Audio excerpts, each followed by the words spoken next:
All right, welcome back to the Breakout Series Halloween Havoc. I hope you guys are all getting in your votes for the Satoris Tabletop Gaming MVP. I see a lot of votes right now for Listic, and I can definitely approve of that one, but you still have to wait it out because we've got one last match, the grand finals, the rematch of the first match of today. Team BOZOS versus Gundam Unicorn. Yeah, that was a great match, and we talked about this before, but Gundam Unicorn just look better and better as time has gone on. Throughout this tournament, they have just gelled more and more together, and they are very, very much capable of taking this grand final. But I'm so happy that we get to be in the grand finals here of this tournament and have a team that we didn't expect to be in grand finals have a great fighting chance in grand finals against, of course, what was considered very possibly the favorite to win the entire thing. So this is just exactly what I wanted to see from, this brand new scene, Gundam Evo. It is still so new, and this is exactly what I want to see out of it. Yeah, at the beginning of the day, we started off, of course, with the Underground Command Center band, but let's go ahead and take a look at the journey that got us here. This is from our Matcherino page. There's still time if you guys want to get onto Matcherino right now, complete a few quests on there, and contribute to the prize pool. We are over $500 to be split amongst our top teams now, but this is just a journey of Team BOZOS knocking down teams left and right. Our losers finalists Inarizaki and Gundam Unicorn both sent down to the losers by Team BOZOS. Yeah, and of course, 2-2-0s. We've had only a single 2-1 throughout the entire tournament, either on or off broadcast, which is really ridiculous. But I mean, of course, it was a very close 2-0. I know it's a weird thing to say, but it has very much been the case for a lot of the matches today. And now, again, this is going to be grand final, so it will be a 3 out of 5. It's a very different set just going in. It's a very different mindset. There are going to maybe be some maps that some of these teams are not as familiar with, and I want to say unpracticed or less familiar with, but definitely not Flak Fort levels, which we've been seeing the entire time so far. That's right. Things are changing up a little bit here because we have a 7-map pool. That means we only have 1 round of bans. And so we'll have our first 4 picks, and then the final one, of course, will just be left there to the wayside in the 5th map if we get there.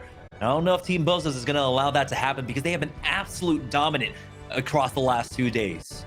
Yeah, they, again, they are the reigning champions of the EGL tournament that just happened, and for very good reason. They're just playing so well together as a team. They have so many of the really important roles locked down. They have, of course, some of the best players at their suits in the entire region, or maybe even some of the best in the world. I would love to see, of course, regions like Japan and NA and EU all play against each other, but, they are for sure up there. They're for sure within the very, very tippity top percent. Again, of course, like Duke being literally ranked number 1 on the leaderboards is a ridiculous feat, playing solely that Exia, but they're just their combination of their individual skill with each of their units, and then their skill as a team together, which has been just completely flawless as well. There's just been no crack in the armor. Of course, being in grand finals without having lost a single game is just such an incredible feat. So they're really trying to kind of pop out as the dominant force here in the Gundam Evolution Newtype League. I'm really excited to see, though, what kind of a fight Gundam Unicorn can put up against them. Yeah, one thing we do have to note as well is that, right now, actually across the last 2 days, BOZOS has been plagued by disconnects. Unfortunately, Spoo has been having issues with it. And we do have to note it, right? And the fact is, they still bounce back. They find themselves in difficult times when the reconnect happens, but once Spoo's back in, it's like nothing changed at all. They get right back to their same game plan and their same kind of dominance. So we're just praying now for Spoo's internet. We don't know exactly what's going on in that regard, but we do have to mention it. That's something that happens, unfortunately, in online tournaments. But they have been able to kind of just brush it off and then get right back to their original game plan.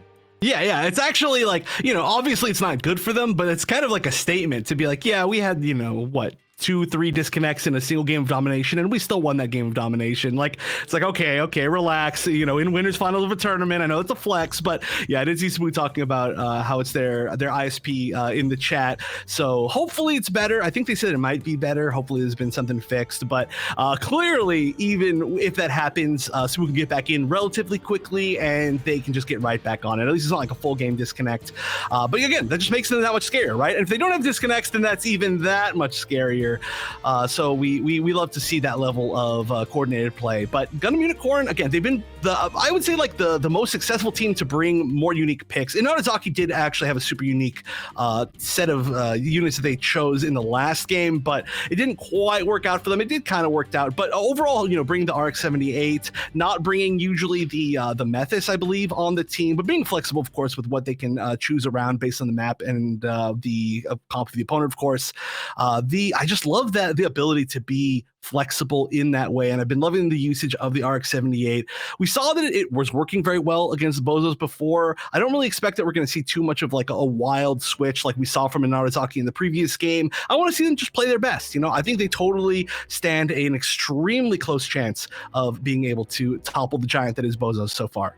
And now we're getting into the map bans. Today started off with Underground Command Center and I believe Harbor City, both being the bans for, well, our first match in the winners finals and in the losers finals. We'll see if that one remains to be true. Our first ban coming in just a moment here. I mean, I don't know why no one wants to play Underground Command Center. I want to see some sniper, and those are the two maps where you're going to see sniper on point A, Harbor City and Underground Command Center. Just waiting on that in just a moment, but it looks like it's going to be BOZOS, of course. With a higher seed, they'll have the first map ban, and then of course after the first round, it's just going to be picks all the way across. So we'll get that in just a moment. Yeah, I think there's a little bit of confusion, it seems like, in the map ban. We also had that yesterday where teams didn't realize there was a pool to play off of. I believe there's 10 maps total currently in Gundam Evolution. We only have a pool of 7. There's just too many maps to have to practice at that point if we did have all 10 available. Yeah, it's there was actually some surveys that went out, like what are your favorite maps to play on competitively, for example, like which maps do you not like, I think was more of the question, and so it kind of just got pulled down to like a smaller group to make things a little bit more manageable just for this tournament. Again, I love everything that all these TOs have been doing to try to like figure out like let's try this, and hey, if overall some of the teams say maybe they don't like this exact map pool, then things can change, right? This is still a new scene, it's a completely new game, we're all trying to figure out everything, but so far it has seemed to be pretty smooth. And again, this is grand finals, the process is a little bit different, so it's very understandable that the teams are just trying to figure out exactly how things are working. But as time goes on, as tournaments go on, people are gonna learn a lot better. Yeah, so Underground Command Center was the first ban coming out from BOZOS, and on the other side, Flak Fort is actually taken off the pool, and that one was actually picked up by Gundam Unicorn. And after that point A hold coming out from Team BOZOS, I can understand why. Yeah, this might be, I think, the first ban that we've seen on Flak Fort. Usually we see Flak Fort as the first pick, so we're undoubtedly, I think, going to see some really interesting maps coming out this set. At the very minimum, we're going to be seeing 3 of these remaining 5 maps. So 2 of these are Domination, of course, 2 of these are Destruction, and then Harbor City is just point capture. So we might see a decent amount of Domination, and Domination has been a really strong game type, I think, for BOZOS in the previous sets that they've had. They've actually gone to it, I think, more than most of the other teams. But we're going to see, there we go, right off the bat. Yeah, that first pick, it's going to be Mountain R&D. That is the pick of BOZOS as well. Thermal Plant is going to be available, and we saw them when they had the full 6 up. They look absolutely dominant when it comes to these maps. Quarry is the pick coming out from Gundam Unicorns there for map number 2. And now we got to wonder, what is map number 3 going to be? If they picked Mountain R&D and Thermal Plant is open, I imagine Thermal Plant is going to be their pick. Yeah, we could see a domination heavy set this time around, or we could finally see somebody choose Ministry of Defense just because we want to see every single map here throughout the tournament. No, I'm just kidding. That might be the only one that we don't see. It wouldn't, again, it wouldn't really surprise me. But yeah, so far, Corey has been kind of, I think, the second safest pick if you don't want to play domination. We've seen people go to it a good amount. We just saw Corey in that last set, so not a huge surprise to me that it's going to be picked. But we could see Harbor City. We saw Harbor City one more time before. But overall, based on what we've seen throughout the rest of the tournament, I'm going to have to assume it's probably going to be Thermal Plant, but it's pretty up in the air, of course. And then we might actually get to see Ministry of Defense. I mean, if this does go to 5, we will be seeing all these remaining maps regardless. Yeah, so I am really excited. It looks like Harbor is the second pick coming out from the BOZOS. And that is an interesting pick because we only got to see it that one time, and it was a hell of a match. Inarizaki versus Powerpuff Girls on that one. Yeah, I am. Again, I totally understand why we don't see as much Harbor City from a lot of the teams, but I love watching Harbor City because I feel like a lot of the plays are very like clear and concise, and just the ways that people push through the points. I think as like a spectator, I'm a big fan of watching it, but it can be very, very tough to get through some of the choke points and through some of the really wide open spaces. So I'm surprised that we're going to see it there, but then we're going to see Ministry of Defense map 4. It's not going to be the decider. It's not literally the last pick map possible. Wow. Wow. And I can understand that for Gundam Unicorn want to try and stay away from that last thermal plant. Make that the decider. We'll see what they can do on a destruction map of Ministry of Defense. That'll be the first time we actually get to see it here for this tournament on broadcast. So those are our 5 maps, our first 3. Mountain R&D, Quarry, and then Harbor City. Can BOZOS do this in 3, or will it go the distance? Do Gundam Unicorn have an answer to the Duke dive that's been coming in for that BOZOS squad? Well, I've got to say, I actually don't think we've seen BOZOS so far on. We've seen them in Domination a decent amount of times, but I don't think we've seen them in Mountain R&D Lab, unless I'm misremembering. I think we saw a lot of it from, like, for example, like we saw it from Powerpuff Girls, I think a couple times, but I don't know. I could be totally wrong on this. There's been a lot of games over the past few days, but I feel like that's a really scary team to fight on Mountain R&D Lab. One of the best flanker maps in the entire game, and it can be just such a tough thing to deal with any Exia on that map, let alone one of the best Exias. I just feel like the team in general has already proven that it's great at those chaotic little mid-range fights. So I'm curious how it's gonna go. But like you said, there's a lot of maps. We've got a lot of opportunities here. It's not just gonna be that first 2 out of 3. I do hope that we at least get to see it go to game 4. I hope it's not a shutout, A, because I want to see more competition, and B, because I want to see Ministry of Defense. But BOZOS has shut out everybody so far. Yeah, starting off on Mountain R&D, we did get to see that it was an amazing match between Powerpuff Girls and Inarizaki in our last match of the day. And the main focus for this map, even though it can be flanker heavy, we're seeing right now in competitive, it's not as easy to catch those flanks. You're not getting in there with Zaku 2. Exia still has to kind of maneuver their way on in. They have the tools to do it. 4 dashes will definitely help you with that regard. Yeah. But it's all about holding that high ground, letting your Pale Rider shine. Yeah, getting that high ground with the Ashimars and the Pale Riders has been just gigantic. Dom, we saw. I mean, that's partially because Dom is really good on this map, hitting those tiny little choke points, or the little small areas that are actually the points on this map. They're pretty tiny compared to the other maps. But also, of course, that was just Casino being ridiculous, who I believe is one of the options to vote for MVP. Everybody go vote for that.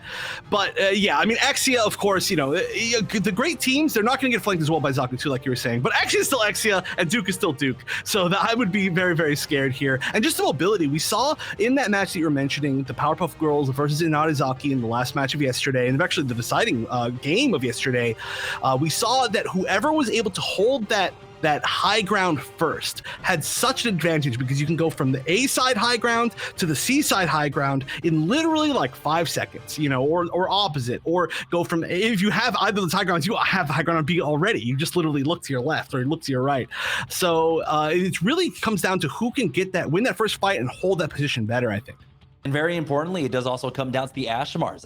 Either side should be running it here, that applying that extra AoE pressure with the Molotov. If a team gets that high ground first, is going to be extremely important as we are waiting for map number 1 to get underway. This is going to be one hell of a grand finals. The rematch of our first match of the day, BOZOS versus Gundam Unicorn.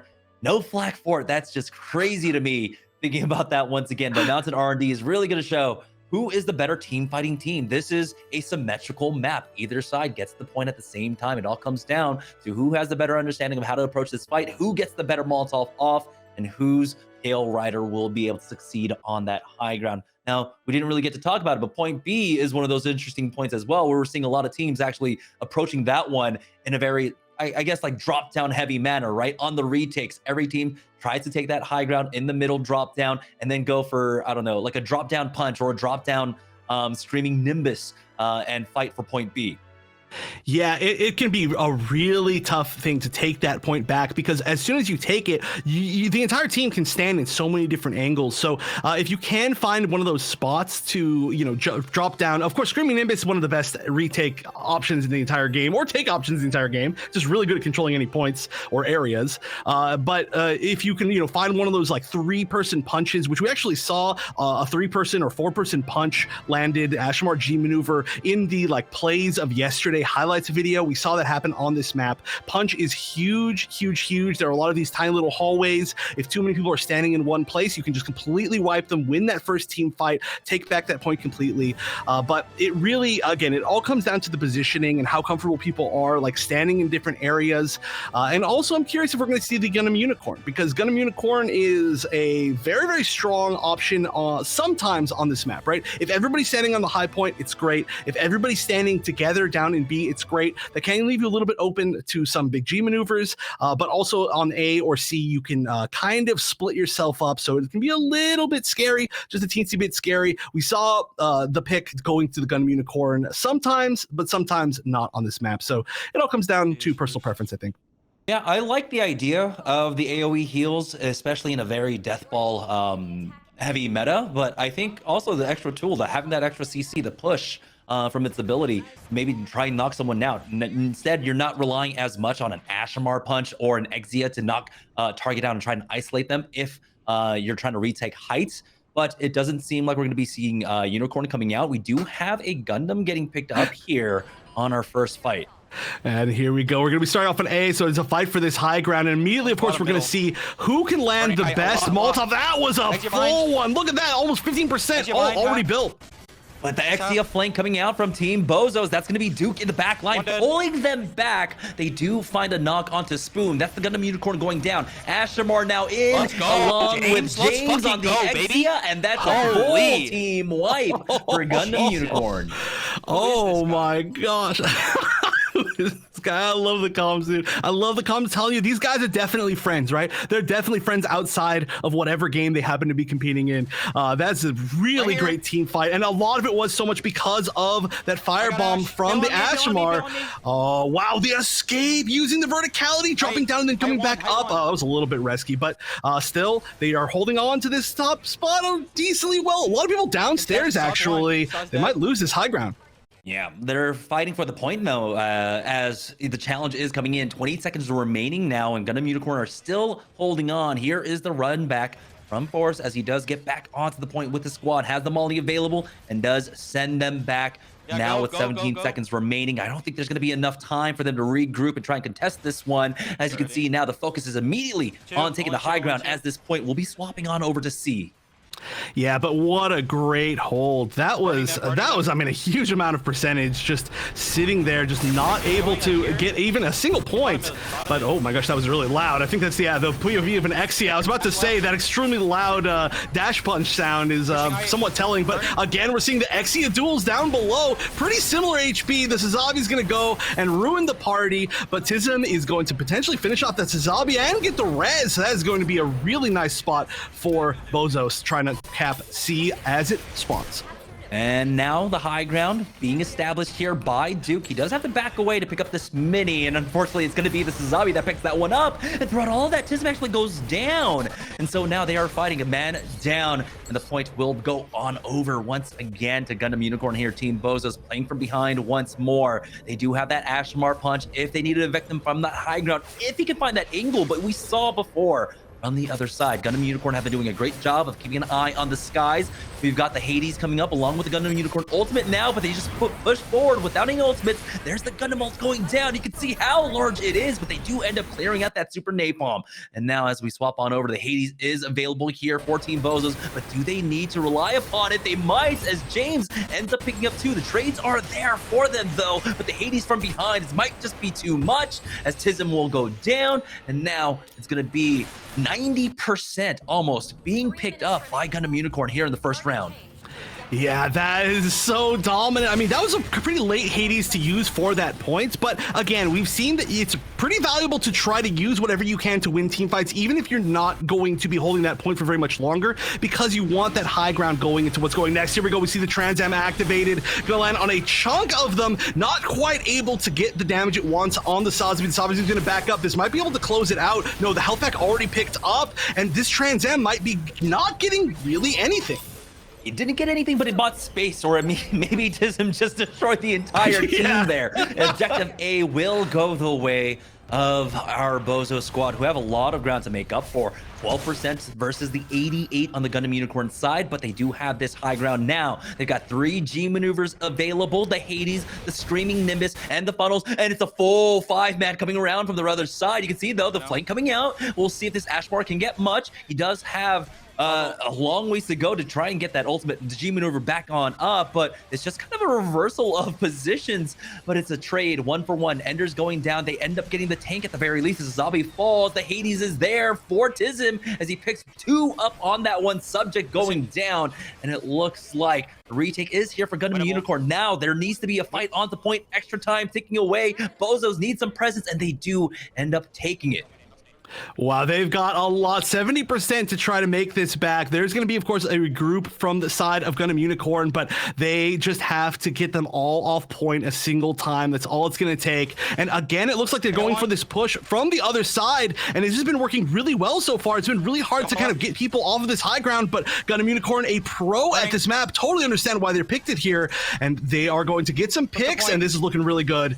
That's Duke and their other DPS Tism down. They find the tank as well, and they're just patient with it and surgically pick apart the BOZOS squad. It looks like the first round on the verge of going the way of Gundam Unicorn, and it will be first blood for Gundam Unicorn. Wow, and that was dominant. You hear the comms right there. He said just like that. That is surprising. We were talking about how BOZOS is really just the dominant team so far, but I mean, this is just looking like such a good map for Gundam Unicorn. Their coordination is so strong. They are not afraid of like finding those moments to push into a full 5v5 team fight on those high grounds, even just having to jump over the pit, which can be very, very scary. But the way that they're engaging, the order that they're engaging is very, very strong. They just have that level of, I don't know, just synergy, just natural synergy, right? Like, again, I'm going to say it a million times, but you can tell that these people just know each other, right? They just know each other as players, as people probably, and if they continue playing like this could be a pretty big upset. We heard their comms at the beginning of the day, or at least at the beginning of that match. Just watch for the XEF flank, and they have been doing an amazing job of it. There's a little bit of a scuffle at I believe point A opening, where Duke almost found that flank and almost got the kill. It was down to about 100 HP. It was so close. But here we go once again onto point A for round number 2 here on Mountain R&D. Yep, and once again, of course, we're going to be fighting for the high ground. Ooh, taking a little bit of a low approach to kind of flank from the low ground, and it's going to work pretty well. Didn't quite get the knock on the Pale Rider, but is going to find the Dom. Yeah, he did that burst damage, and Tism was able to follow up with that. The high ground take is here for BOZOS. So a nice adjustment coming out from Duke. Before, it looked like he might have just ran underneath on that tunnel. He's going to go ahead and keep an eye on that C side to make sure that the flank isn't there for the challenge. Another one going on over. That should be, I believe, the Ashmar to hold it down, and it is going to be the full 3-man push coming out. Oh boy, they are forced back instantly. Ender's getting taken out, and so great awareness coming out from BOZOS to maintain presence on both platforms. Yeah, BOZOS is starting to say, okay, hold up. Every single time that we have this high ground, they are just pushing from the exact opposite site, and it's worked every single time so far. So let's just be ready for that, which obviously makes a lot of sense. And so far, it worked pretty well. Oh, something's going on upstairs. We see the cap from the side of Gundam Unicorn. There was no knocks, there was no kills quite yet, and now the fight is going in the favor of Team BOZOS, but this entire time, though, the point is ticking in favor of Gundam Unicorn. So Unicorn doing a great job of getting that back cap, or at least getting onto the points, and they will be able to secure 14% before the point swaps on over, and this one is going underground now. 27-28, they will be able to secure 32 for themselves on the BOZOS side for that B swap. I think we've actually seen only A and C so far within the previous round and a half. So I'm really interested as to how they're going to approach B. You mentioned there's the ability to drop down, but it looks like they're just actually going directly forward with a really strong push. You can see this level of coordination. They are getting a lot of knocks. We're seeing at least Enders going down. We're seeing James going down. Oh man, this is just looking super dominant. The punch is just coming up. Probably not going to even need to use it. There's going to have to be a regroup. I'm surprised that Ashmar committed. Oh, the trades are there, though. Focus and Profi has fallen, and the point is just about to unlock as Subject finds one more onto Duke. But Sazabi versus Pale Rider, it's not much of a matchup there, especially when the Sazabi is in your face. That is going to be BOZOS taking the first team fight win here on point B, but it is getting challenged now. Ashmar is ready with the punch if he needs to delay this one for Team BOZOS, but James has fallen. They have the mobile suit advantage in this fight. Yeah, you can hear them. They are just going to be regrouping for sure. It seems like BOZOS have picked up the, I guess, the positioning in B. There's still 30 seconds left. This is a really tough choice to make. You know, I mean, obviously you want to fight for these final 20 seconds. You get one more kind of free push here, but you don't want to also like lose this and let the other team push in fully. And we're going to see the exit from above, going to get a bunch of damage undoubtedly. And yeah, there we go. We're going to see the Gundam going down. We're going to see the exit going down. We're going to see the Sazabi going down. And exactly what I said is going to happen. Look at this. The site is going to change, and we are going to see plenty of time, I would say, for the repositioning from BOZOS. Oh, they might get the stagger onto Ashmar as well, but the Dom is there to show up with that armor gun to keep him topped off at the very least. But the high ground early positioning is going to be held now by Team BOZOS, ready to send this around number 3 if they could just finish things off here on point A. 69% nice to the 21, but all the ultimates are being expelled there. The punch being a little bit early. I don't know if it actually caught anyone, but you can see now the Hades in the face of the funnels, in the face of the Sazabi. He somehow stays alive for now, takes out the Exia as well. Tism, one of our candidates for MVP. Might not have done enough here, unfortunately, but here comes Gundam Unicorn to try and clean things up. Yeah, I'm actually surprised at how well Gundam Unicorn held that together, considering how many G maneuvers were popped all in a row. Of course, they weren't able to fully make that push, but they were able to at least delay the cap for a little bit. They are going to have one more push in them before, you know, the guaranteed loss right there. So I wonder if they held onto any G maneuvers. Maybe they saw so many popped at once, like, let's just wait. But okay, the Trans Am coming out, of course, from the Duke, and that's going to be 2 suits down, I think, at least from it. This is going to be so hard for Gundam Unicorn to fight back. Yeah, they also have that Screaming Nimbus being used now for Team BOZOS. 99%. They just need to clean up the point, and this is their win. This is going to send it to round number 3, and it's just the Ashmar left here trying his best to delay in overtime. There's plenty of presence here as the Sazabi gets in with that axe jump, and they do deal with that shield. He's sent down underneath by that dash, and now they're chasing after the Dom. That's going to be BOZOS taking round number 2 and sending us now to round point. Yeah, great adaptation. I mean, so much of what Gundam Unicorn was doing to make that first round successful was the way that they were pushing back onto the high ground from the other side, and the coordination with it is incredible. But of course, you know, you're fighting a real team of human beings, so it's not just like you choose one strategy and it's going to work forever. BOZOS, of course, very top level competition. They're like, okay, we need to adapt to that one particular strategy, and then it didn't work for the rest of the you know, that second round. So now we're gonna have to see the readaptation once again coming out from Gundam Unicorn, but it's going to be tough if their strategy to reapproach those high grounds isn't working. There's not an easy way, right? It's not like there's one way that you should be going or one way that you should be playing that team fight. They just got to make it work. Yeah, Duke has been masterful in the way that he actually approached that second round. Again, not trying to go for that flank, just finding an off angle where he wasn't actually spotted. I think so much focus was being put onto that high ground that he was able to just go in from the left-hand side. We saw him come in actually off of point A and then jump right on up. This time around, we're going to be starting off on C. So nothing, none of our rounds starting off on point B. It's all going to be on the outside here. And now it's going to come down to, once again, can they spot out Duke? Can they deal with this Exia that has been a consistent threat against them? Oh, again, a great incendiary grenade. But we're going to actually see the enemy Ashmar really high above. And oh my gosh, so many people falling at the start. Yeah, it's going to be a 2-for-2 exchange. Gundam has gone down, but the Ashmar dogfight midair, that's going to go the way of Gundam Unicorn. And now they have presence on the point. 7 more seconds, though, for it to unlock. And now they have lost out on that high ground because they dropped down a little bit early for it. Yeah, that's a really tough decision to make, and it does look like they might end up losing that point, even though they did have the numbers advantage at the start. Yeah, keeping that Dom on the high ground, that's the position that we saw Casino in the last match of yesterday when Powerpuff Girls was playing. It is such a dominant position. You can shoot through that door, chunk so many people, support the rest of your team with the armor gun, and that Dom is just staying up there. Yeah, and so it's BOZOS getting positioning on that point, and now they are taking up 21%. Duke trying to get on in, and they are getting tagged up on that exit here on from the B side. He's just looking for that flank, but you can see that adjustment being made. Keep tabs on Duke, keep tabs on that Exia. Momentary lapse on the defense. They actually give up the point for free, but it's for that fight. Focus and Profi are down, and now they're cleaning up the rest of Gundam Unicorn here, pushing back, and they instantly take it back. Yeah, that is the second time that has happened. Yeah, it looks like pretty much all of them are going to fall down here. The Hades just becoming available, which is going to be great for fighting for A. A lot of them going through mid, actually. They'll probably cycle around, try to get that high ground again, especially on this Pale Rider. That seems like that'd be a great choice. No, actually, going to hold back behind the Sazabi. The Sazabi acting as a little bit of cover, I believe, in the low ground. We've seen them hold that position, at least to be the one who captures a decent amount, but wow, this is aggressive. They are pushing all the way up to spawn essentially here. They only lose out on their Dom throughout all of this. It's basically a 6-for-1 exchange. But yeah, it looked like they were taxing the Sazabi, right? They didn't have the heals there. There's nothing along the way. So it was down to about 300 HP. They had to get him over to that minis, which is why they took that underground path to get over there instead of, you know, leaving him vulnerable. They still have that high ground now, and it's going to be BOZOS once again. Got the point first, and from the side, Duke gets that stun, knocks down the Exia, wins out on the duel. Now 1v1. He does end up getting stunned by, it looked like maybe the Hyper Hammer, and the Trans Am is going to get popped for this fight. This time around, they will contest onto the point. They will not allow Gundam Unicorn to get free progress on that meter.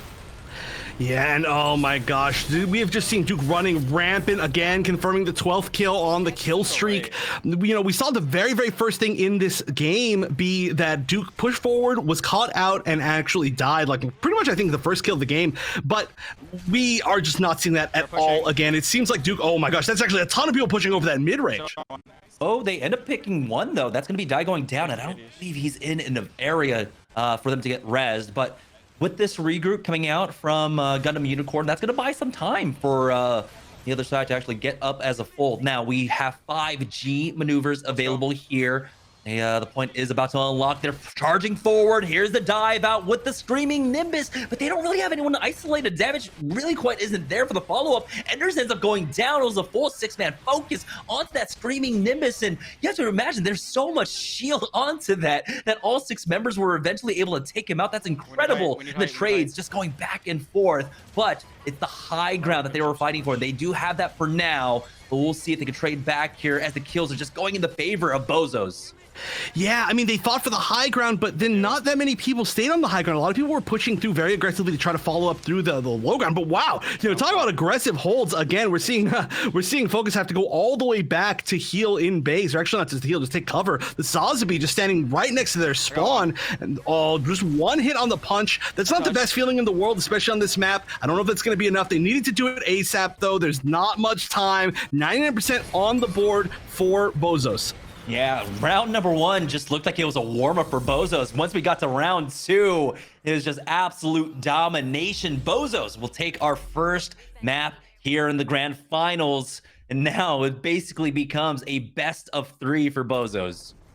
Yeah, that was, I mean, what a turnaround. What an adaptation, right? You can be a great team. That's something actually just in tournaments in general, right? You can be great as a player or as a team, and you can have great strategies and great personal skill. But if there's a strategy that you're not used to dealing with and it's working against you, the most important thing is adaptation. And you're going to have to adapt multiple times over a set. And clearly the adaptation was there to, play a little bit safer for Duke. And of course, I think maybe not even dying a single time in maybe that last round.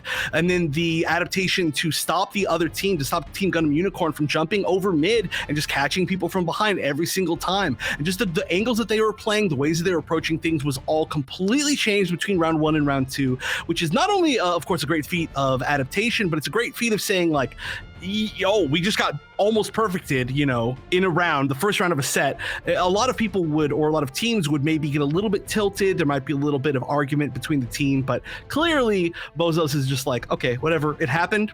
Let's just move on to the next round. Let's figure out how to fix it. They did, and boom, they're ahead.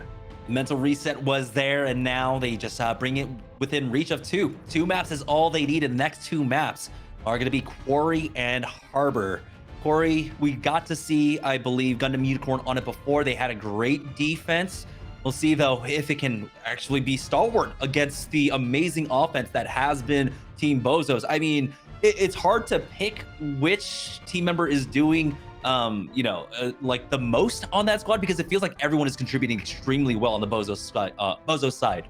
Yeah, like they're definitely the playmakers, right? A lot of their strategies so far have been, you throw Duke behind them, and then you have Tism like stand in front, and then you kind of sandwich them and make them decide which way they want to go. But just because somebody's out in the front of the action doesn't necessarily mean that they're like putting in, the most as far as the value of the team, because every single person, there's obviously not a weak link on that team. They're all within that like very same level, and we've seen so many really important like shields too, from like the Dom. We've seen so many, just everything in that team extremely solid. So I really don't know like where I would even approach them. Like if I could like create a team in my head and a way to of good players and a way to beat them, they just seem so solid all around, and it's just an unbreakable armor. Yeah, I'm a little bit worried here because we got to see some great defense coming out from BOZOS. I think they got a first actually waypoint hold on the first half. The last time we actually got to see them on Quarry, when the few teams actually be able to do so without actually giving up the waypoint once, I believe, on their defense. They do it in a way where they just completely give up that high ground. They don't fight for it whatsoever. They allow the teams to take it, and they spam it out with their Pale Rider and with their Dom. We'll see if that's something that they're able to do on this side. It looks like it is going to be Gundam Unicorn actually starting off. No, BOZOS will be starting on the defense, so we will be treated to their defensive hold first. Yeah, we've seen both of these teams on this map one time apiece, but it was very, very different in the ways that they played it out, right? So we definitely know that both teams can defend and attack. I think both of them actually won on this map so far in their singular times. So we know that they can play the map, but the question is how. And again, this is a weird map in the fact that Point A is kind of unique in its way. I almost like to think of Point A as like a paintball field, like it's so much like weird, so many weird random like walls and like placed cover, and you have to like zip through everything. It's very, very strange. I feel like there's almost no other place like it in the entirety of Gundam Evo. But once you get to B, then it's like a totally different game. It's almost like a map like closer to like Ministry of Defense in its own weird way. So you have to have multiple different strategies. Not only just that too, the A and B at the first point are both very different, and you have to approach them from different ways. The waypoint's different. The second point's different. It takes a lot of good strategy, and not just one good strategy to win in this map.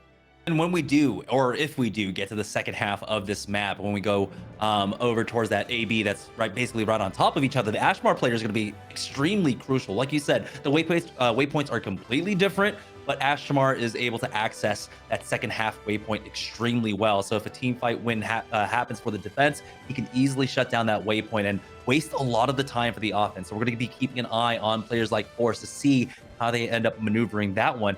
It is, though, BOZOS starting on the defense, and it feels like with BOZOS picking defense first, they want to get that shutdown on the first half. Yeah, which we've seen them do before. One big thing actually exactly what you were talking about, how the aerial mobility can be really important on retaking the waypoint, and also just on getting around in like kind of that first area. Of course, we know that there's not really usually a Mephis on the side of Gundam Unicorn, so they aren't going to have that level of the double flyer comp, which we've seen. I'd say most of the teams going with kind of the double flyer comp, just because the teams are pretty good, unless they're choosing the Unicorn instead for like group battles. Which you know what? I just remembered. We did see the Unicorn coming out of BOZOS for that first point. There was the very first game of the entire tournament. We saw the Unicorn because they literally just deathball behind that box on the left side. I totally forgot about that. Yeah, they're able to rely upon the AoE armor essentially, and then if things go really south, they have that small health pack to really play upon. If they have the Pale Rider playing on that right-hand side of the waypoint, there's that mega health pack, I believe, right behind in the corner for that kind of firing squad on the right-hand side to be able to play off of as well, along with the healing pad that he's able to pop down as well. So, I mean, BOZOS, I feel like a lot of our teams have basically figured that out. That's kind of like the standard hold now. Pale Rider on the right side, Unicorn and your Dom on the left, really controlling that high ground push from the right. So it's been great to see the kind of evolution when it comes to how the meta has evolved here on Quarry.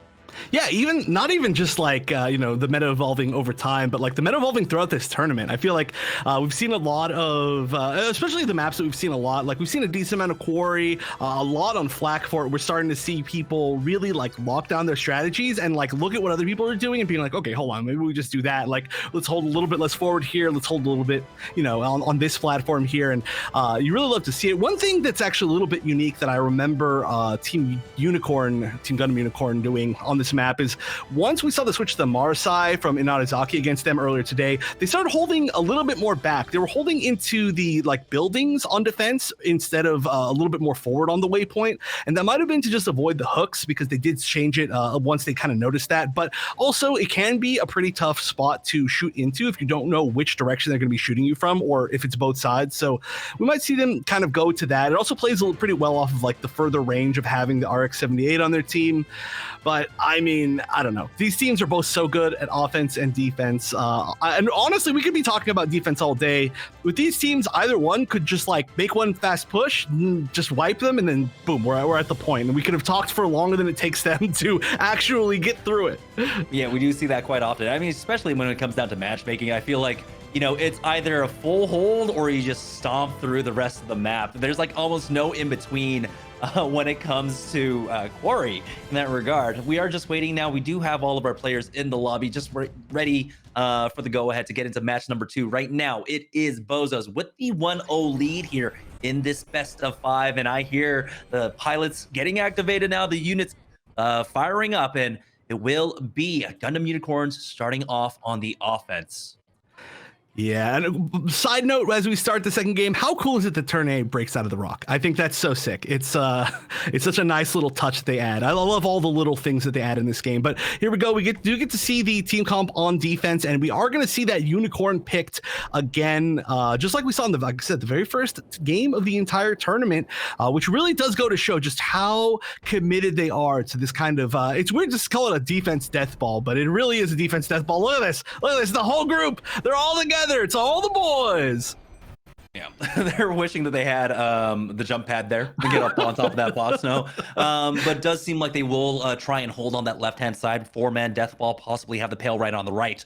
But for the attack for Gundam Unicorn, they're not changing anything up in terms of their composition. They've got, of course, that RX-78 once again. So he's going to be crucial to try and take out that Sazabi on the other side, and knowing exactly where he's holding, I mean, you have to expect probably there on the right. So if you could just spam that angle with a hyper hammer, but here is that first push onto that high ground, which again, they leave available for them.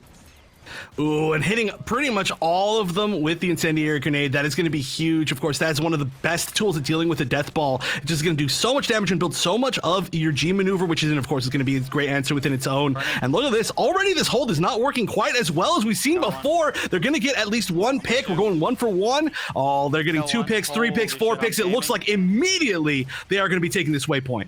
Yeah, that's the waypoint. You can see instantly pushing forward now for that Mega Charge plant on, possibly on to B. As I don't know exactly what they did to break it open, but they did. And now they're going to be able to benefit from that. The waypoint is going to be active. And this is one of those difficult parts on the first half to try and go back and pull them away. It's going to come down to your Exia to maybe try and get the flank, get that first before the Mega Charge goes down. But the Mega Charge hasn't even gone down at this point for the offense here. As the pick comes out from the defense. It's going to be James going down on that Exia now. The Pale Rider in the back line, finding one at the very least for the trade.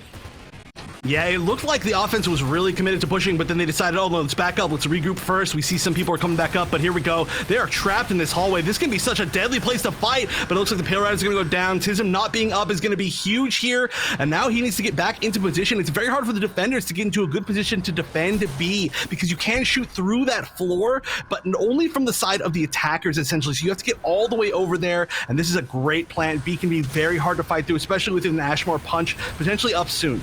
Yeah, that was great because that patience, not planning first, allows them to get one more team fight win. That's a lot more G maneuver being built up here for that hold, and so that makes the retake that much more difficult for the defense as things are not going their way whatsoever. 26 seconds now remaining on that Mega Charge disposal time, and they are not going to have that window to do it. Gundam Unicorn A nice coordinated push there. The res does come down onto Tism, but I don't think he's going to be able to find an opening here. As again, that AoE control coming out from Force on the other side is so good. Excuse me, focus from the other side. They're going to charge forward now. No heals there for Tism, as he will fall, losing out on that battle up against the Dom, and it's all Gundam Unicorn.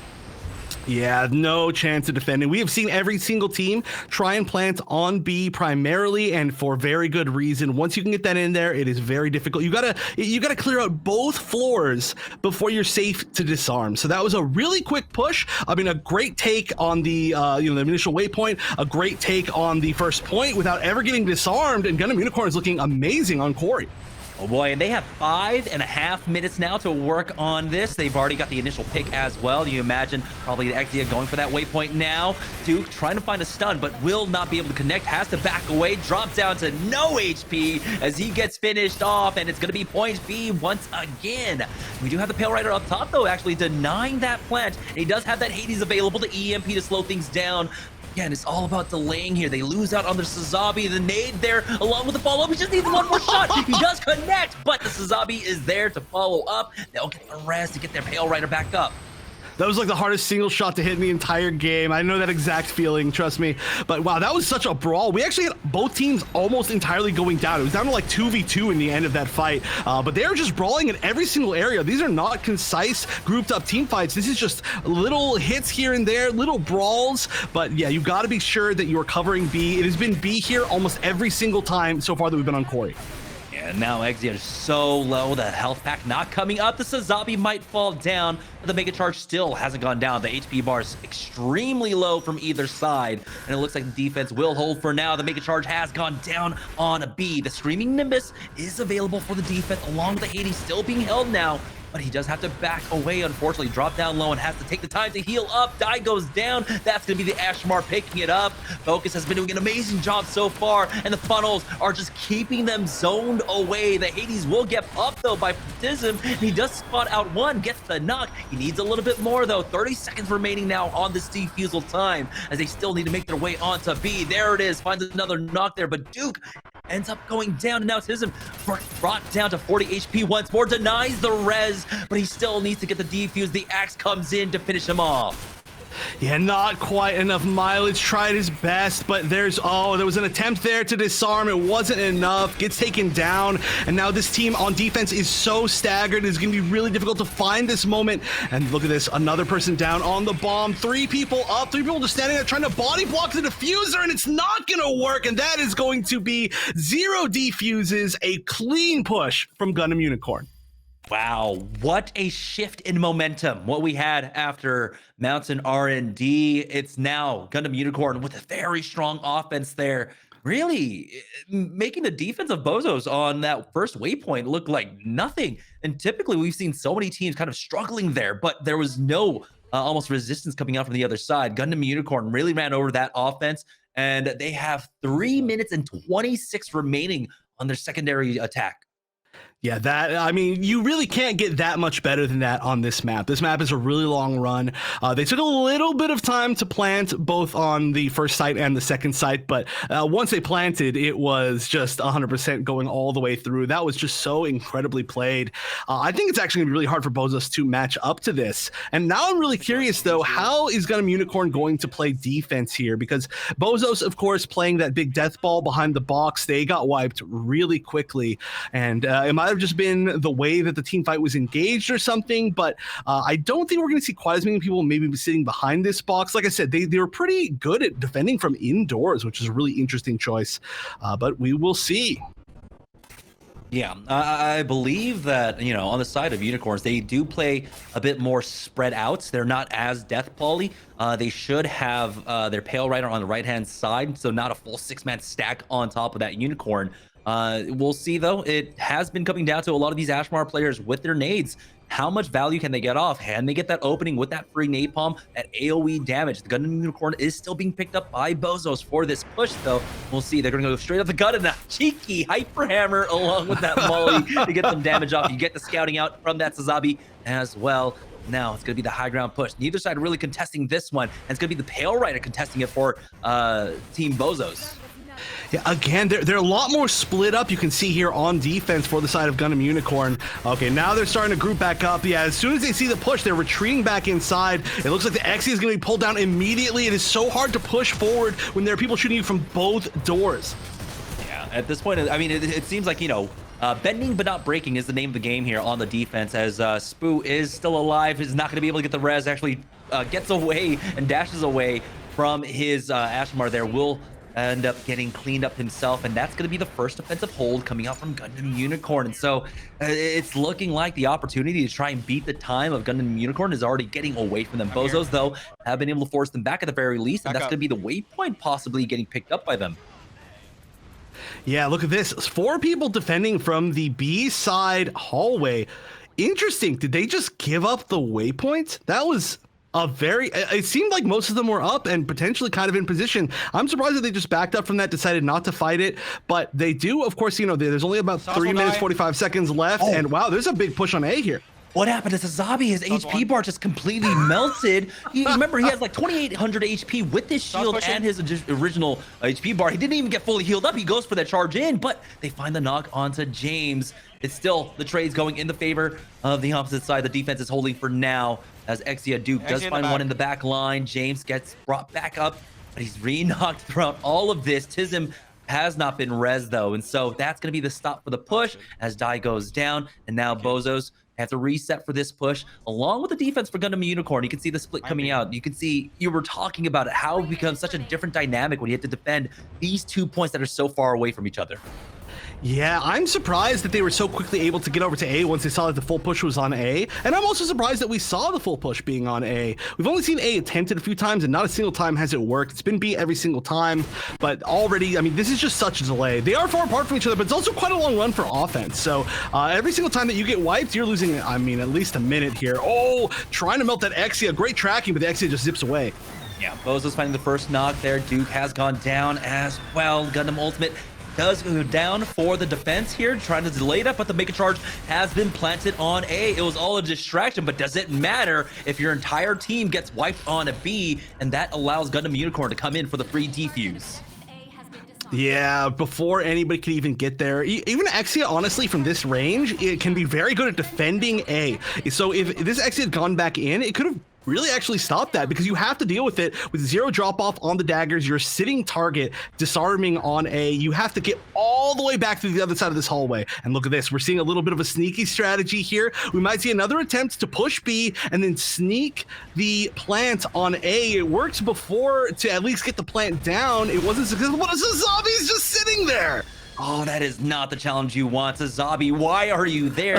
He does have that mini health pack to actually get himself topped off. It's a 1-for-1 exchange. Spoo has gone down, but that's the heals. That's the Dom down as well. Both supports are gone. There might not be an opening here. They do have one backed up into a corner, but no, he's not able to finish him off. 1 HP. Now he gets chased down by the enemy. Exia and Duke will fall. He has not been able to find an opening on this offense whatsoever. Now, time is running out for BOZOS. They still need the first half of this map. There's only a minute and 15 seconds remaining.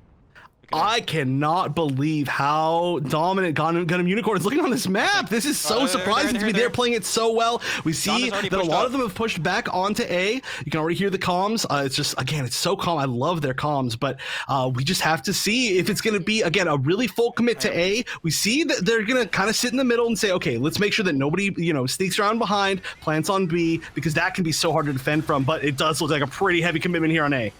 Oh, the Trans Am gets shut down on the Gundam Unicorn side. The only trade is for that Unicorn. Spoo falling. As that point, a plant is committed to, and they will get it down. The Mega Charge is down, and now it looks like they have found the answer. Going for that point, a push. A lot of the G maneuvers expelled from the defense. This might actually be the opening now for the second half of the map. Yeah, this can be so difficult to defend against. Like I said, there's just this wide open space that you are just totally vulnerable to, but the Sazabi pushing up on the Pale Rider, that's a great suit-to-suit counter. Of course, Pale Rider doesn't have any great answers for dealing with that shield without just dying to the shotgun immediately. This bomb is progressing so far. There's really almost like one more push here, but if this push works, this will be a very clear win from defense. Contenders ends up winning out that duel up against Tism now, and they're going for that defuse. It looks like Gundam Unicorn are actually able to come back, get the Mega Charge diffuse on point A, and shut down BOZOS here on Quarry, tying things up 1-1. Wow, that was again so dominant. From literally an almost flawless push to a flawless defense. That was just absolutely incredible, and it shows that again, Gundam Unicorn, despite the fact that they did, the comeback happened in the very first game of the set, they're not going to be out of it at all. They're not tilted. They're even stronger than they were, and that means that's actually the first game loss that BOZOS have had in this entire tournament. It might have even been within this tournament and the EGL tournament. Might have been their first game loss, and it was dominant. It was as one-sided as you can get. So that is great to see, because I want to see a really close finals. And you know what that means? We're going to see Ministry of Defense at least once in this tournament. Even if it's a 3-1 now, we guarantee Ministry of Defense. We guarantee that every map in the map pool has been played. Now we get to see, I mean, we saw there why Gundam Unicorns decided for their first map pick of this series. They wanted to go to Quarry. They showed off an amazing defense, an amazing offense, but it's going to be Harbor now. Not a destruction map, but very similar in the way it plays out. We will hopefully be seeing the snipers, and I believe it was also here on Harbor where we're seeing a lot more of the turn A Gundam play coming out. Yeah, we saw some really strong turn A. I think actually Casino from Powerpuff was switching over to the turn A. Of course, another really great sniper-ish option, and then the ult being, or the G maneuver being, one of the best options that you can possibly have to clear out the choke point on B, to clear out a lot of the like hold that people like to have on even A point. So it's just a really strong suit. There's a lot of really close choke points as well, where a lot of melees will do a lot of work. We tend to see a lot of Zaku 2 melee there, and you can just yeet them. Also, if you can yeet somebody into the ocean, it's the best feeling of all time. Or the hole in the middle. That's like 1,000 points. There are a lot of yeet options. We've got the Streaming Nimbus that'll come out, the Ashmar Punch, along with the Exia knockback. And if we see that Gundam Unicorn pick still being picked up by BOZOS, that is another option. So a lot of environmental deaths we do see happen all the time. I mean, it's not going to be as much as like your first time on Harbor, where you don't realize like half the map you can fall off of. Yeah. I remember the first time I played on Harbor, like we were on defense first, and so in our first run back to try and get our defensive setup, half our team just fell into the ocean. Like it was just that was my first experience of Harbor. Well, that's a pretty classic solo queue experience, regardless on Harbor. I can't tell you how many times I've seen teammates just like, we're just fighting, we're defending on B, and then all of a sudden they just like dash into the hole in the middle, or they dash into like one of the corners that you can fall into around that like pillar in the middle right before the choke point, like, and you just see your teammates just go down and you're like, oh no, that's really unfortunate. Goodbye, my friend.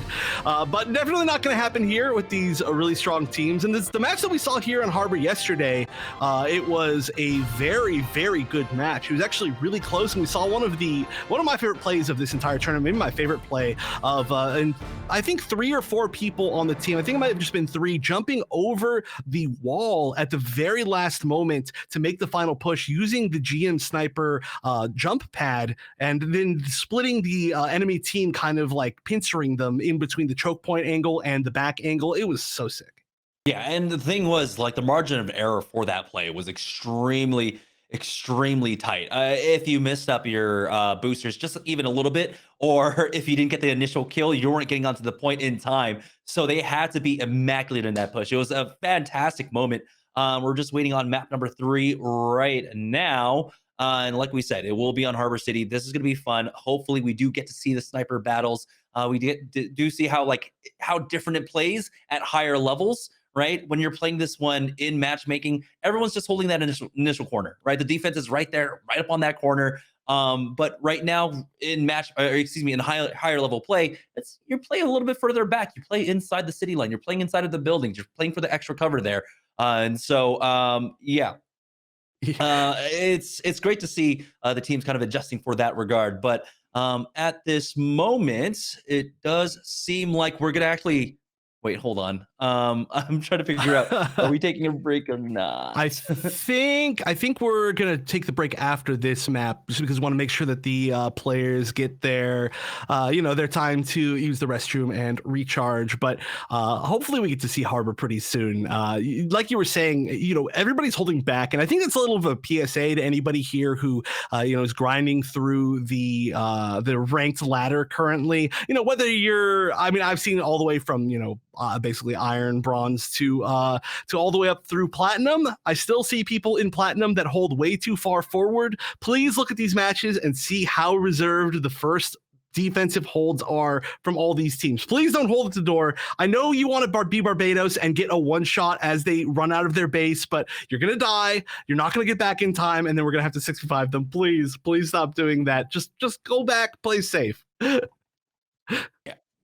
Sorry, right now I'm still trying to figure out if we're going to break it or not. It doesn't seem like it. While we are on this, while we're waiting for the next map, make sure that, of course, you visit our page on Match Arena. You can still contribute to the prize pool. All you really have to do, you don't have to contribute your own money. You can have other people contribute money by competing quests on the Match Arena page, and it's simple as following accounts on Twitter or subscribing on YouTube or visiting a page. It's that simple, and every little bit counts. We're over $500 for the overall prize pool that will be split up amongst our top teams. So we are getting into map 3. It'll be just another moment. We do have all of our players up as well. So it'll be just a moment here, and I believe, let me double check. It is going to be Gundam Unicorn is actually starting on the defense first for Harbor City.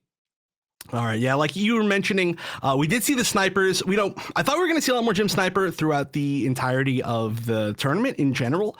It is, of course, a strong suit. It's just not fitting into maybe the current meta that we're seeing with just these particular sets of suits that we're seeing. But we did see finally switches from both teams to Gym Sniper on this level. So I do expect that there's a good chance we're going to see it again. We might not. Again, it's not the easiest suit to use. You have to, have experience with it. I'm sure a lot of these people that are really good at, just clicking heads, basically, like, for example, I would love to see a Tism sniper. That would be an amazing show. But the Pale Rider players, we've seen the Pale Riders players switch to Gym Sniper a lot. Sometimes we tend to see people like, hey, if you've got an RX-78 player, then that's pretty similar-ish, right? Long-range rifle shots that you got to land just from a lot further on. But if you don't know how to play the suit very effectively, of course, it can get overrun, especially with this meta of so many strong Exias that can just kind of jump you in the back line if they can get through. If you miss a few shots, then you're just completely a waste. So I would understand, too, if the teams decided not to go for it. A lot of them do have some pretty good long-range options as well. But if they do go for it, I'm excited to see which players will be switching off of their usual roles. Yeah. And speaking of that, we did see that, right? In our only map on Harbor City, Powerpuff Girls versus Inarizaki, it was the Dom player for Powerpuff Girls that ended up swapping on over for that turn A Gundam. And so some rule swaps there. But overall, I think, yeah, if you're the Pale, you're probably going to want to be playing on that Gym Sniper as well. But here we go, heading into our third map of our grand finals. We do have a Pale and the Sniper actually coming in for the offense. And again, because of the run back distance, you can just kind of start off on the Sniper. You don't have to commit to it all the way around. So we'll see if this is something that they actually want to full commit to. Yeah, and it's going to be Die on the Sniper. That is normally their Dom player, so they're not going to have that extra armor for pushing up. But there are a lot of wide open spaces in this first point, so also I could see Dom having a little bit of a tough time actually hitting people. And we're going to see, of course, the Gym Sniper on the other side as well. And I did not actually get a chance to see who it was going to be. That's going to be Baranox. So yeah, the Gundam. That made a lot of sense, right? The single shots. I said it was a possibility. I'd love to see it. Let's see if they can land it. All right, that's just early scouting coming out from our Sazabi players here. You can see this is the defensive hold we're talking about, not holding the immediate corner. Oh, the axe comes in. Ashmore goes down first. Focus goes down, but the trade for the tank. I don't know if it's going to be enough for them as Tism will fall. And what a hold from Gundam Unicorn. Yeah, wow. That was looking like they were crumbling, and then suddenly just 3 people in a row all got down, and you can actually hear that. Oh, look here. There's one of the big advantages of playing Ashamar on this map. Even on defense, your run back is infinitely faster than it would have been otherwise. But yeah, that was a great hold. That was a little bit scary, but they did manage to come back from it. And look at this. By the time this next push is happening, Ashamar is already back. And so the reset comes out. BOZOS, they have been slowed down. We'll see if Gundam Unicorn can hold him once again on that first point. Here comes the snipe on in. The Methis tries to get something with his right click, but instead he will fall. Baronox, though, on the sniper battle, actually loses out to Duke, but the fallback. This is such a great Ven coming out. They just retreat away from the threat, but Dai ends up getting the res onto their Methis. Spoo finds a knock onto Profi, and now the defense is crumbling. Yeah, I mean, they managed to get a lot of picks. So this is going to be a weird little skirmish here. It's going to be like 1 versus 3, 2 versus 3 here, but, you know, not even going to take the attempt. Doesn't want to get staggered. And that's something that we've seen a lot actually in Harbor City. As soon as you start to potentially lose A, these teams will back all the way up and start holding this choke point, because if you fight for A, you get wiped. Your run back to this choke point is longer than theirs, so they can actually just push through and immediately force their way onto point B. So I like the fact that everybody's just backing up. They're playing safe. They're saying, okay, let's take advantage of what is potentially the strongest position on this map. Sniper's gone now. We've got the Gundam back in play for the defense on Gundam Unicorn. So now point B with 6 minutes remaining to try and make this push. Nice little Molotov, get some extra damage. He is close to that punch. Playing off this choke, that Ashmar punch is extremely brutal, but we also have the Screaming Nimbus coming in. Now, because of the late swap off for the offense, they're not going to have that Screaming Nimbus for some time. Yeah, it's true. And I mean, the swaps that we see from the snipers, like, it makes a big difference too. Like, especially if you, I mean, if it's like a Pale Rider, if it's a Dom, if it's the, oh, okay, hold on, man. That's actually a lot of people coming over the top. That was actually called out that there was going to be a huge push over the top, and it was correct. That is going to be a punch that could catch a lot of people all in a row since they're also grouped up, but there's going to be so many picks on the side of BOZOS. This is going to be very tough to deal with. Ashmar, the only one up now. He does have that mini health pack on the high ground to play with, but you got a few units now starting to get onto the point. One on the flank, that's going to be Profi on that tank, but he should get finished off. The Ashmar punch catches a few, but the Trans Am is there for Duke for that cleanup, and I believe this is the full 6-man up. Screaming Nimbus coming out from the defensive side. They don't get much there. Never mind, Enders ends up picking up 2, and that Screaming Nimbus becomes the difference maker so far. 3 ticks have been picked up by the offense. Dai has gone down, but it looks like Tism might just be enough on the point with his Ashamar. And Gundam Unicorn, their first defense looked great, but then BOZOS, once they caught their footing, ran over them. Yeah. I mean, they were holding, and then even at the B choke, they were just, you know, they were waiting, they were doing quite well, and then we heard Focus call it out. We heard him call it out on comms. They're probably going to do a huge jump over the wall. You know, they're probably going to do a huge push high, I think is what he said. And it's exactly what happened. And despite that, it's not easy to deal with, right? It's not easy to deal with suddenly so many people coming over into one spot, and they just weren't able to deal with it. Despite they landed the incendiary grenade. Then that was pretty much it. There was not as much AoE damage as they needed to deal with that situation. They weren't back enough that they could actually kind of use that secondary spot as a choke point, and they just weren't able to pull it off. So I mean, really great attack here from BOZOS. Now we'll see if there can be a repeat. Again, this is a very weird, strange, polarizing map. We can see people win really fast on offense here, or we can see them just never take anything. It all really depends on like how good the picks are and how they can take advantage of it with their mobility, because it's such a weird long map. Yeah, BOZOS are going to go for that Pale Gym Sniper setup on the defense here. So they will be lacking a little bit in the armor situation, a little bit in the heals. They do have that Methis, though, to really play off of. There are a lot of health packs in this cityscape to really kind of supplement that at the very least. But you're still kind of playing against the mega health pack on the other side when you are playing defensively back there in the cityscape. For the offense, though, for Gundam Unicorn, they are also opening up with the Pale Rider and that Gym Sniper. We'll see if they can find the initial frag. Yeah, the sniper seemed like it was working out pretty well until that one really big push that it wasn't like a dominant push even on the other side. So we'll see how it works on offense. Of course, just getting the picks on offense is a lot more important than getting the picks on defense. And clearly, playing RX-78, they can aim single shots. Oh. So they actually give up that same position that Gundam Unicorn were playing on their defense. They're going to play further back, basically on points. Well, that allows Gundam Unicorn actually to find a lot of angles to try and find an opening. You see James on that exit the entire time. He's looking for that opening to dive in, get that stun onto one player, and maybe focus them down onto that Sazabi quite possibly. Ashmar's getting a lot of damage. One shot on that Sazabi, but he does have a health pack to fall back to as Subject ends up going down. James will fall as well. What a turnaround here. The defense just blows them into a false sense of security and then picks them apart. Yeah, but you know, this is actually kind of a scary situation. A lot of people, yeah, I was about to say, a lot of players on BOZOS are actually very, very low. You could see them all getting down to pretty much one shot. It's just the damage was split amongst them so heavily. So realistically, before they could heal, there is the possibility that they could get a few downs. They could have to run back, but oh, very nice. The headshot coming out from that sniper, taking out Tism, and now that is point A, getting cracked on open. D was alive for a short time, but Spoo falling means they have almost no presence there whatsoever. Cheeky little peeks coming out from the XL player Duke here. He does catch out the Ashamar on that rotate, but a little bit longer to get that point. They will still secure it, and it's really not going to be an opportunity for them to contest here. 3 ticks coming on in. They don't have any G maneuvers really to rely upon for this as well. So Gundam Unicorn now will have about 6.5 minutes, 6 minutes and 13 seconds to try and capture point B.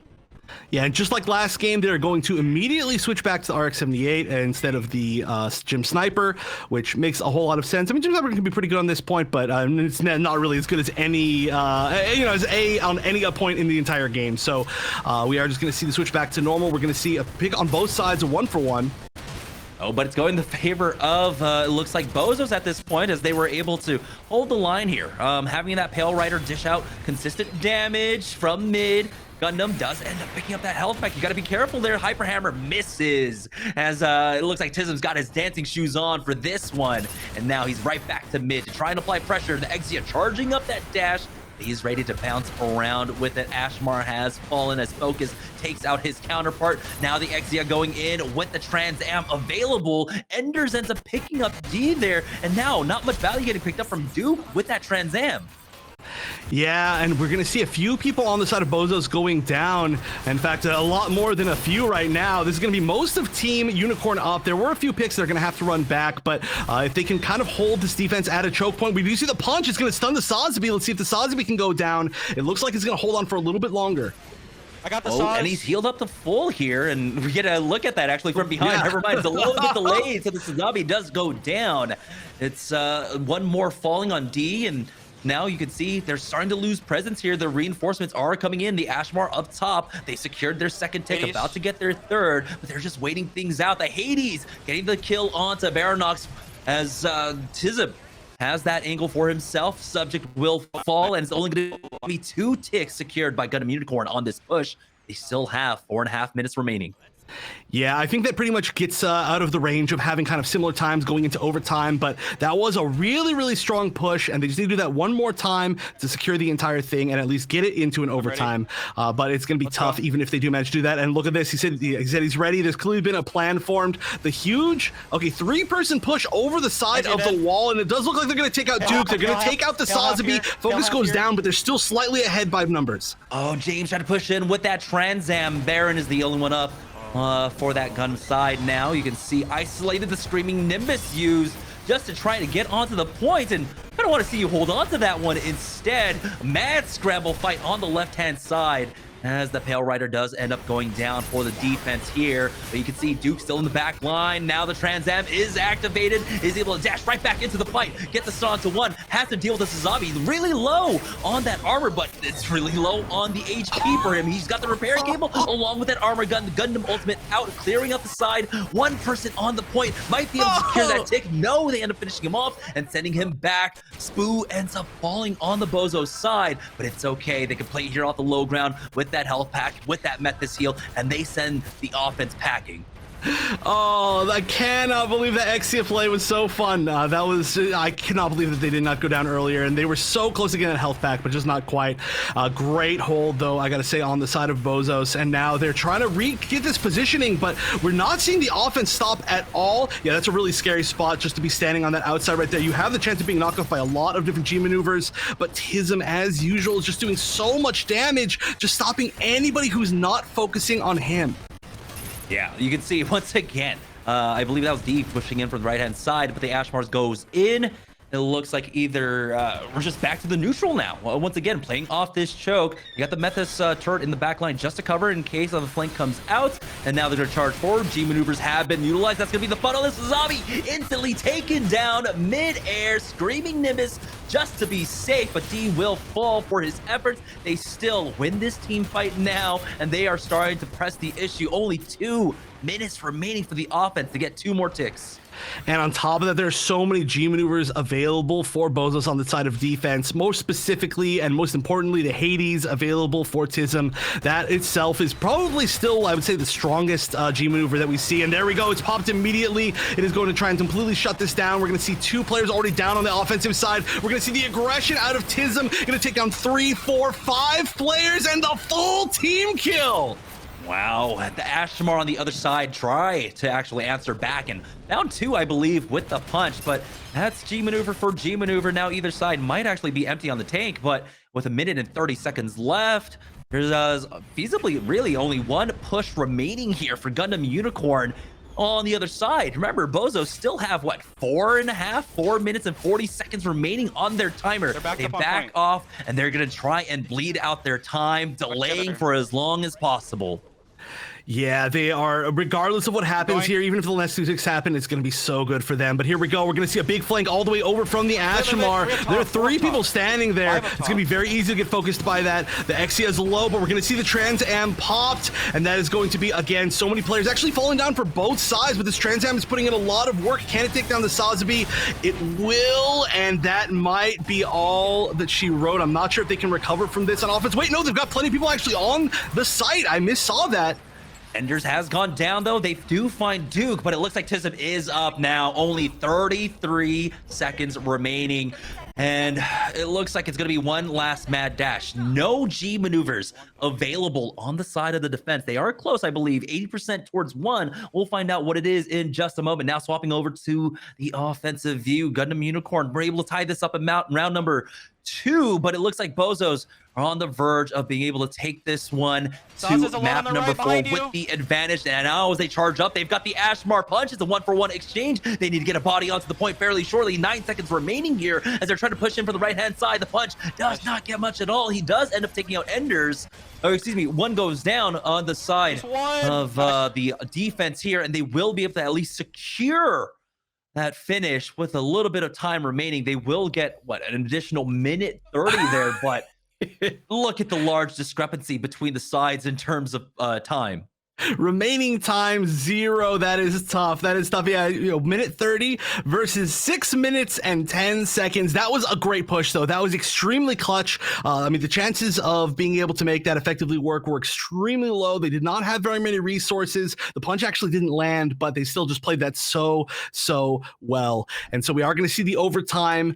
It looks like we are going to be starting with Gundam Unicorn on, I believe, offense.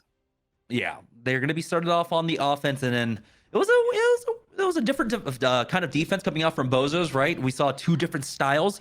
Holding closer to the corner was Gundam Unicorn on their defense. For BOZOS, they played way far back, basically on the point there, and just came down to individual skirmishes, winning out the day for Gundam Unicorn to be able to take that point. But if they do, they haven't answered this time around for the defensive hold that BOZOS had on point B. Yeah, I honestly, I'm just trying to think of what the best situation they could possibly get is. I don't know how they're going to push so far forward so quickly on A. I mean, I'm so stuck on this thought that they just don't have very much time. I'm actually kind of surprised they're not going to go. Wait, are we actually not going to see a sniper on? Oh, we're not going to see a sniper on the side of BOZOS. We're actually going to stick with the Dom. I bet that means they're going to be holding really far back and not even challenging this angle. Yeah, they're just going to rely upon the raw damage coming out from Tism here. Again, since we are starting in the secondary rounds, everyone starts off 50% towards their G maneuver. We know how good that Duke is able to find these angles, sneak in some of those beam sabers, but he is having a little difficulty there. The swing around, taking the left-hand push, and they are answering for it. Tism has been spotted out, though, and he's got to be careful as he's trying to regroup with his squad. The death ball is moving in onto the point fairly shortly, but here's the dive out from Duke. He knocks one back, gets the kill on the other side, and it looks like the first hold is going to come out, and now it's going to come down to one final push for Gundam Unicorn. Yeah, and the big thing here is they need to back up. They need to not get staggered because they don't have time to get staggered. Although it looks like, okay, actually, their shield on BOZOS' side goes down, so that's actually going to be potentially really huge. But speaking of stagger, that sniper is going to almost not be in the game at all. The Trans Am immediately wasted. That's actually huge for Gundam Unicorn. Ism has picked up a few of those kills, though, and we get to see a rewind on that. Baranox going down on that sniper. Ashmar trying to get into the back line now, as they do have a good number of their team up. You can see as the Screaming Nimbus or the punch was actually used in that regard, and they end up taking out Spoo for the trade, but it looks like everything's going in the favor right now of Team BOZOS, and now there's only 10 seconds remaining. They need to get a body on the point.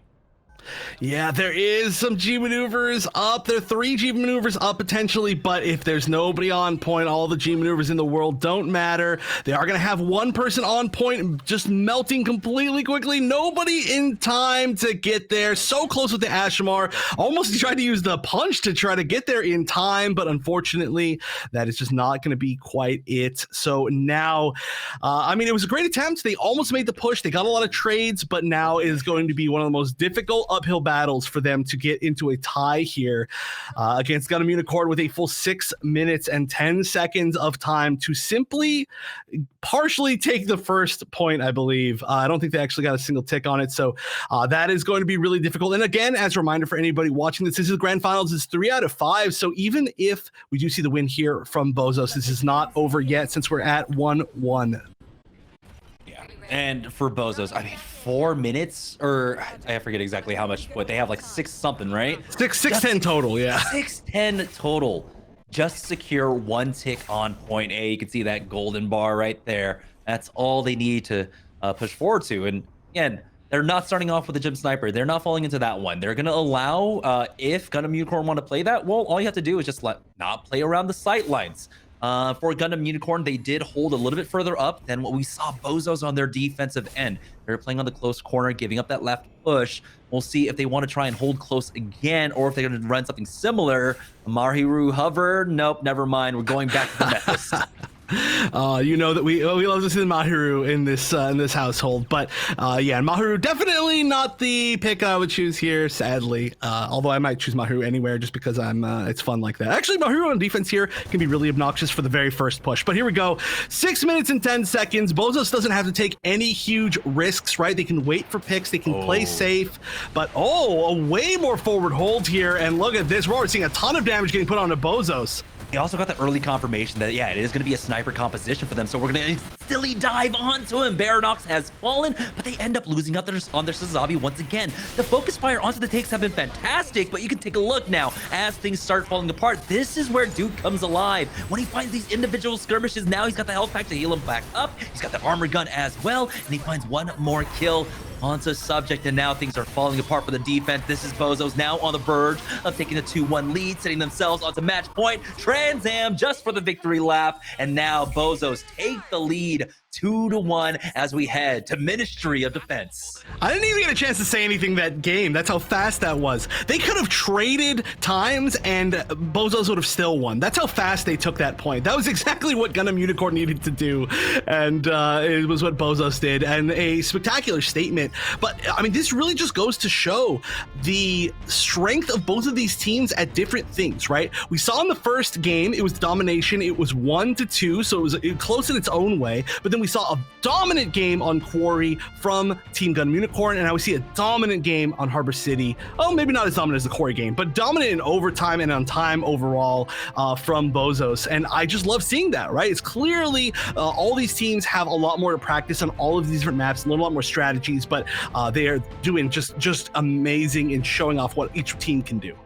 Now 2-1, BOZOS take the lead. They are on match points in this best of 5. Ministry of Defense, yes, is our 4th map. We're going to go ahead and take a short break here, though, for the Breakout Series Halloween Havoc. When we get back, will we have the absolute conclusion on map number 4? Or can Gundam Unicorn hold on to send us to a map number 5? Well, we'll have to find out right after this break.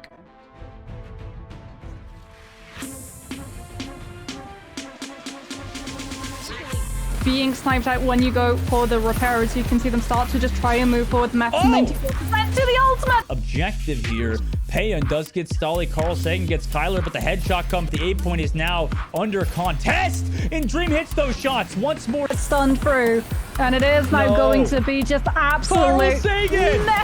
Carl Sagan! Oh Carl my Sagan God! coming in with the absolute clutch Zaku to melee G maneuver. Welcome to the Gundam Evolution Breakout Series.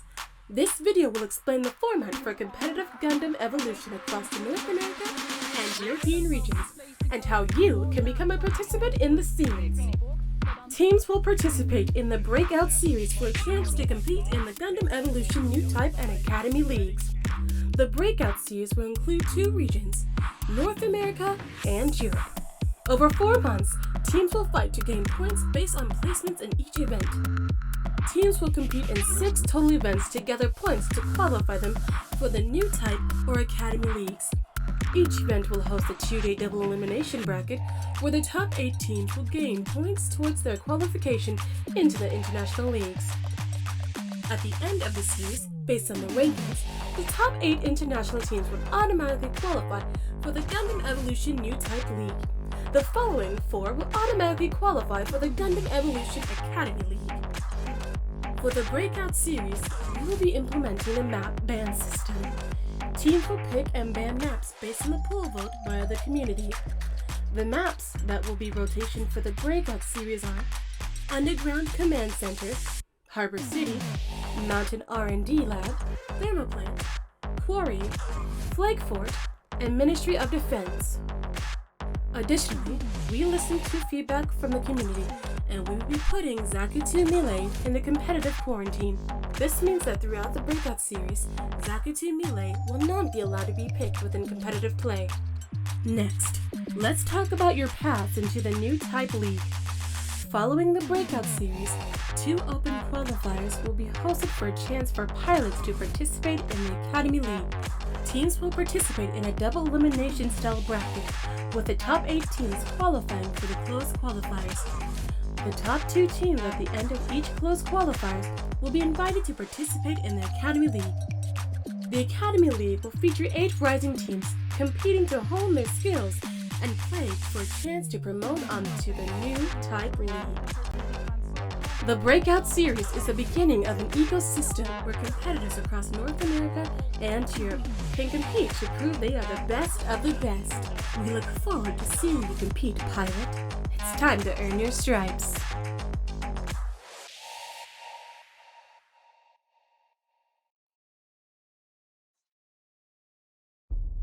Hey, welcome back to the Breakout Series Halloween Havoc. I'm Jamerson, joined once again by Wonder Chef just before the break on Harbor City. It was BOZOS taking the lead once again, 2-1, setting themselves to match points in our best of 5. Now, here for map number 4, we are moving on to Ministry of Defense, and I'm trying to get confirmation. It's going to be BOZOS starting off on the defense here for Ministry.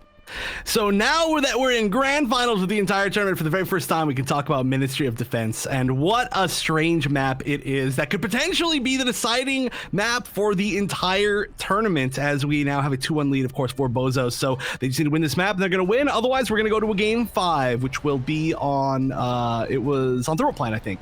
Yeah, Thermoplant. So yeah. I mean, there's a chance that, and someone was asking in Lunar, in chat, hey, can we see Lunar Calm? Well, if we end up getting a draw here in Ministry of Defense, and who is it? If Gundam Unicorn end up winning out on Thermoplant, yes, we would get a draw, and then we would move on to Lunar Calm Station. But it has to be a draw here. Otherwise, there will be a deciding map number 5, or at least map number 4. So this is going to be exciting. Again, we haven't seen Ministry of Defense, but I don't think really anything changes on this map in terms of compositions and how you want to play things out.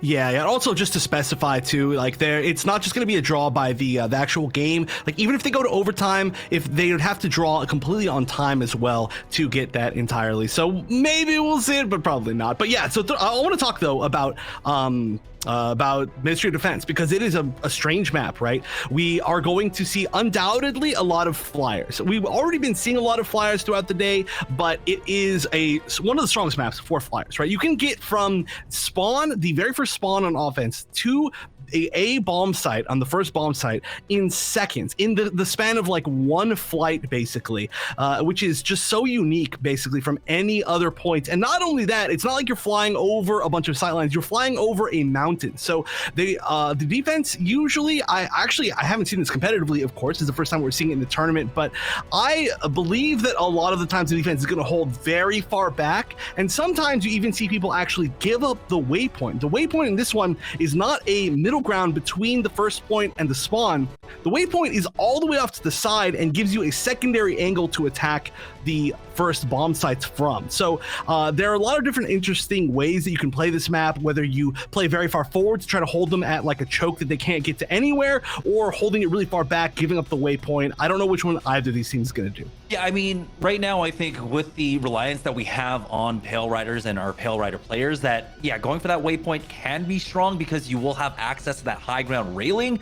But that's if you're going to want to go ahead and plant for that B site. I think it might behoove a lot of our players to actually go for that left lane and take that high ground there first. We'll see, though, how the defense wants to hold it. We have not seen this one competitively yet so far, so I don't know exactly how this one plays out. But yeah, you're absolutely right. The waypoint, a lot of teams, even on the offense, can just absolutely forego it and try to go for that rush. Having those 3 lanes initially, there's so many options that the defense have to kind of consider, that it becomes so difficult to really try and hold down all 3. What, are you going to send 2-man squad to each lane, heading up to the middle of the map, or do you just want to continue to play this death ball style? Yeah, it's very difficult to make the correct call right there. That is, I think, why we tend to see so many people playing really safe and reserved and on the point there. Because if you commit, let's say, even half your team to defending the waypoint, and they decide that they want to just rush through and to just push, like you said, all the way through that left side where you kind of get that like overhang that's looking over point A, then if they just push all the way through there, then suddenly you're totally out of position. They're closer to the point than you are, and even if you do manage to get a few picks, get a few kills off, they spawn really close to that. So the spawn is just really close. There's a bunch of ways to go. It can be very hard to defend the very first point. The second point, once we get there, it's a very different story, right? It's these big square rooms that are either above or below, and you see some very unique picks in there because, I mean, Melee is extremely strong at attacking and defending that point, but of course we don't have the Zaku 2 Melee, so it can be just extremely chaotic. And again, that one's a very important waypoint that you definitely want to take or retake. So this map can go a whole bunch of different ways on point A, a whole bunch of different ways on the second bomb site. It's a weird one, and there's definitely a reason why this is the first time that we've ever seen this map in this broadcast, for very good reason. It's a weird map. Yeah, we're just waiting now for our players to get ready, and we will get things underway. Like we said, BOZOS will be starting on the defense first. Again, I mean, while this is a map where you can play off of a sniper, I don't think we're going to see it. It seems like, sniper left a little bit of bad taste in the mouth of BOZOS, so definitely not really on the cards for them. There are a lot of high grounds to play around, but I think because of the availability of trying to plant on point B and snipers not having the best of sightlines there, you're going to be, of course, I think more, it would be more beneficial to just play the regular dive that we've been seeing today. What I'm wondering, though, on the Gundam Unicorn side is if they're going to opt for that RX-78. They've been playing it all day today. It has been used to great effect. It has been a great answer to try and deal with the Sazabi on the side of Team BOZOS. Yeah, I mean, especially on not point B, the second set of bomb sites, I could very much see it working. Maybe not seeing the mace quite as much in the first set of bombs, but I mean, just that range, I think the RX-78 matches this level really well. And you were talking about sniper.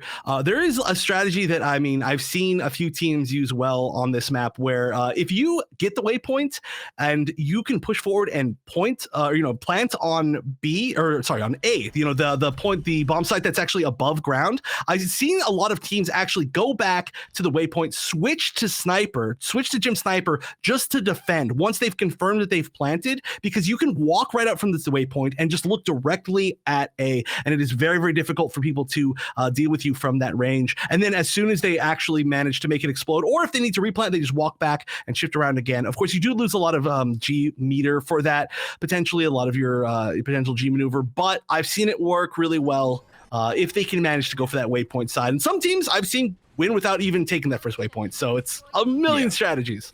I think right now, though, because of how prevalent Ashmar is in these compositions and what our teams are playing, if you do get the point A, make a charge plants, honestly, all you need to rely upon is the Molotov. It just does so much damage, and then you can just focus fire down. If you try to go for that defuse, you need to get the Sazabi on top, and also body block with like 2 other units to possibly get that mega charge defusal there. But now as we take a look at the compositions, it will be the RX-78 coming in for that flex 6 pick for this squad. Yeah, I mean, it makes a lot of sense for me. The ranges are just, there can be some ranges in this map. This is a lot of weird ranges too. Sometimes you have to fight really close up, and sometimes you fight a little bit further than like Pale Rider's drop off. And so RX-78 can hit those ranges really well, especially this first one. If people tend to hold forward here, which I'm assuming they're probably not going, oh, never mind. This is a really far forward hold on defense. They're actually going to be sending about half their team, I think, to the waypoint. We're going to see the Ashmar get downed, but of course it falls to a safe place. One of the best advantages of Ashmar. Yeah, this is what we're talking about, though. They're going to go ahead and not fight for that waypoint. They're just going to send themselves to the left-hand side, get their Pale Rider on that high ground. The challenge is here, though. Tism is going to try and fight from the other side. You can see that they have their Sazabi up close, trying to find a flank on the Ashmar to try and get that Molotov down. But now they have been able to establish themselves on the high ground. Duke has been challenged. He goes in for the dash. Only gets the stun, does not get the confirm. And now this is about the slow work coming out from Gundam Unicorn on their offense that really wrestled this position in their favor. Yeah, they're all starting to regroup here. It looks like the Sazabis made their way up, and now they can make an effective push here. There's a lot of people to the side over by the actual spawn for the side of BOZOS, and it looks like they might be getting picked off, but they're doing a great job of actually retreating before they overcommit. Not so much right there. It looks like we're going to see at least one down, at least Die is going to go down. The Exia is going to barely escape on the side of Duke, but this is just a lot of picks on both sides, and the run back is so fast on both on this map. Dom and Pale Rider are still up here along with the Exia now, and so they might actually be able to hold down this position, cut off the reinforcements coming in from the flank. You can see now that they're relying upon those health packs to get back on up, and here's the Pale Rider run back for Tism, and the Mega, it looks like the waypoint is actually going to get picked up. Exia spotted out here, and it looks like Duke is on the hunt. Oh yeah, that's the classic. Dude is always on the hunt. But yeah, this is really scary because both of these spots can be potentially really easy to defend for defense if they do manage to get that singular plant. You can see there's so many lines of sight on A from literally every single angle that you could possibly get to, and then from B, I mean, it's just that this enclosed little spot. So we just need to see one plant on the side of Gundam Unicorn. But I do love that sneakiness to get away to back up a little bit there. In that Hyper Hammer opening things up, and it's going to be the Sazabi going down first for BOZOS, and now they need to wait.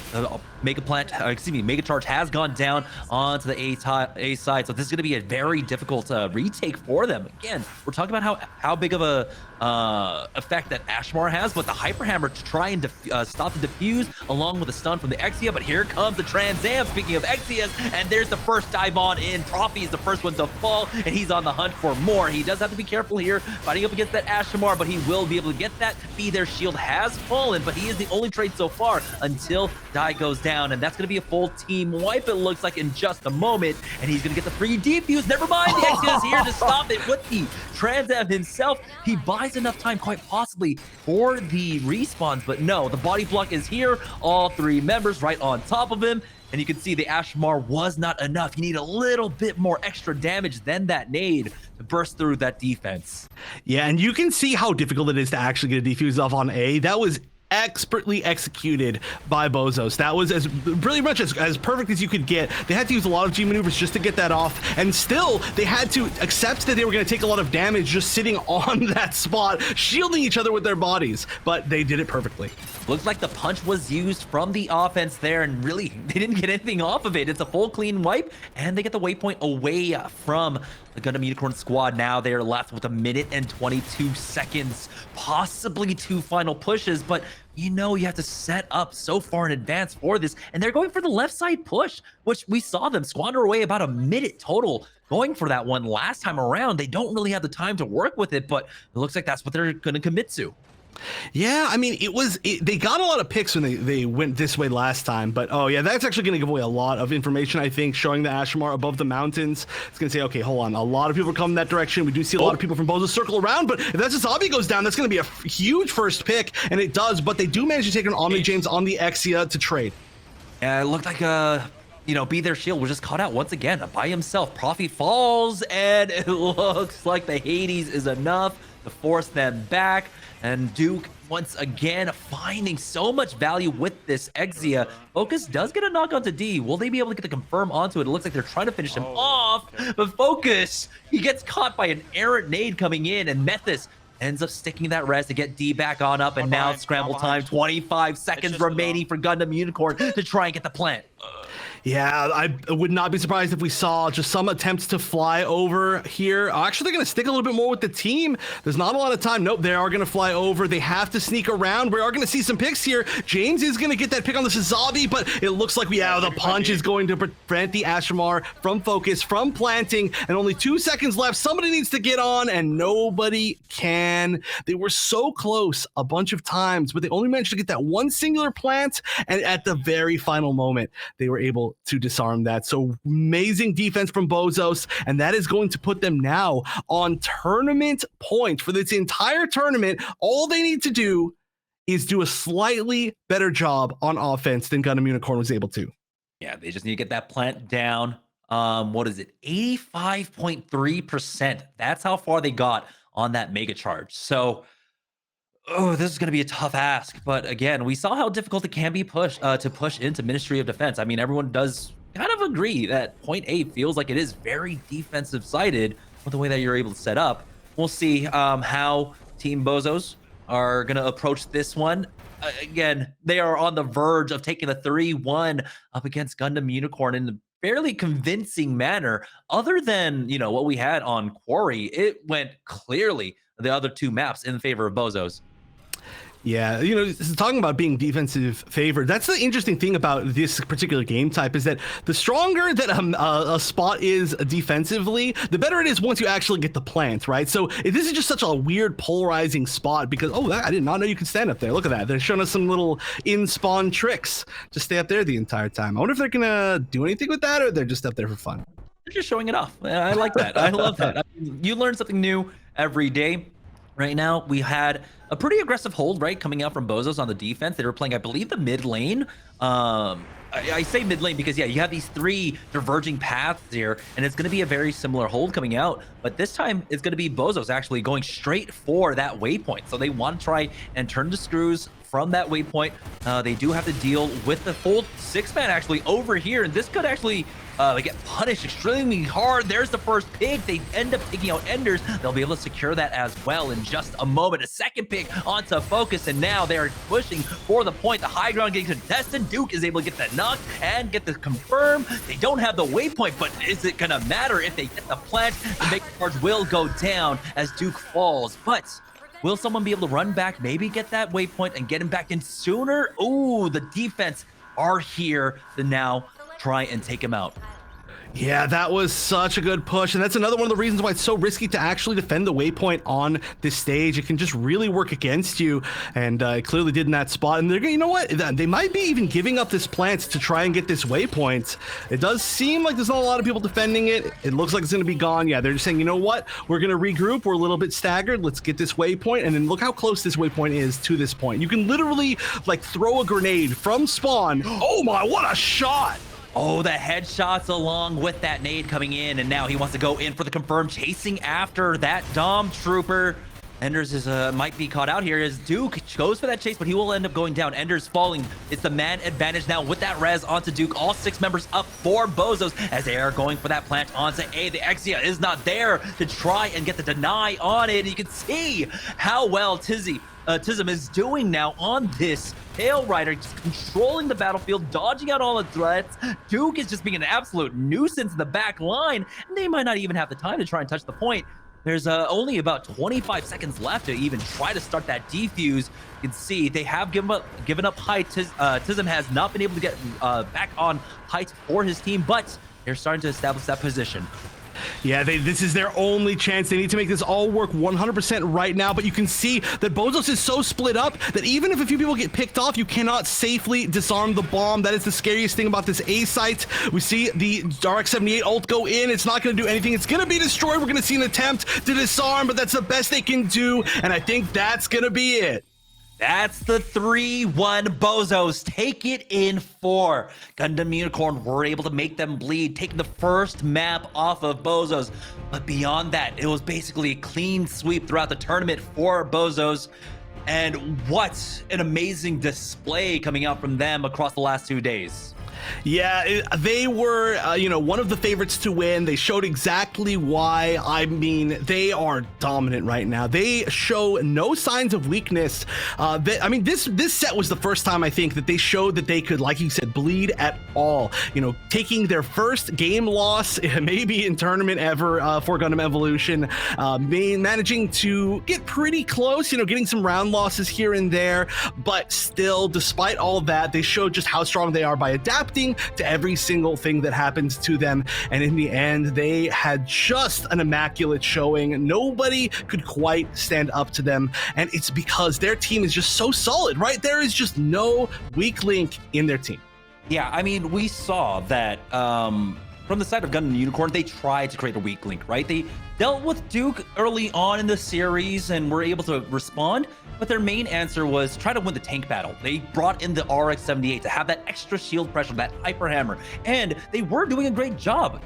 Be their shield was going down initially in a lot of these fights, and really that's off the back of that RX-78 pick. But beyond that, when it came down to the mad scrambles, Duke, when he's able to play with a little bit more freedom because the focus is off him and onto the tank, you get to see what he's able to do on that Exia.